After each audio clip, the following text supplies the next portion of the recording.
Sous le soleil écrasant de la Bekaa, une ombre plane sur ce camp de réfugiés syriens.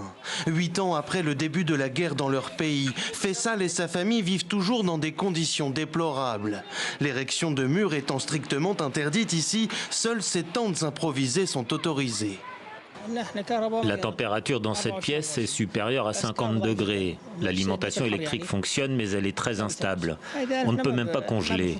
Nous n'entrons ici que quelques minutes lorsque nous avons besoin de nourriture. Faire durer le provisoire pour éviter une installation permanente, c'est la politique des autorités libanaises envers les Syriens.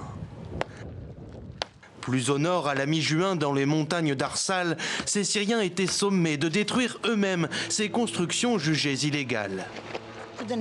Ça fait 2 jours qu'on l'a détruite. On a dû dormir et faire à manger dans la rue. On a dû demander de l'eau aux voisins.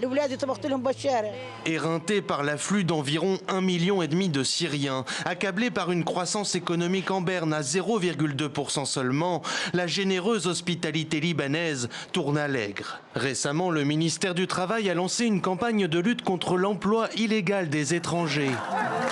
Si la mesure vise officieusement les Syriens, les réfugiés palestiniens s'inquiètent pourtant d'en devenir les victimes collatérales.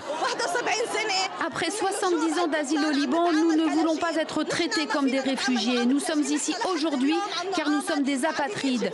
Toute décision prise par l'État libanais contre le travailleur étranger doit exclure le Palestinien. Si les autorités tentent de rassurer les communautés, les incidents se multiplient avec les Libanais. ONG et collectifs citoyens dénoncent le racisme attisé par le gouvernement. Dans son camp de la Bekaa, Faisal relativise. Sa précarité au pays du Cèdre n'est rien comparé à l'insécurité qui règne en Syrie.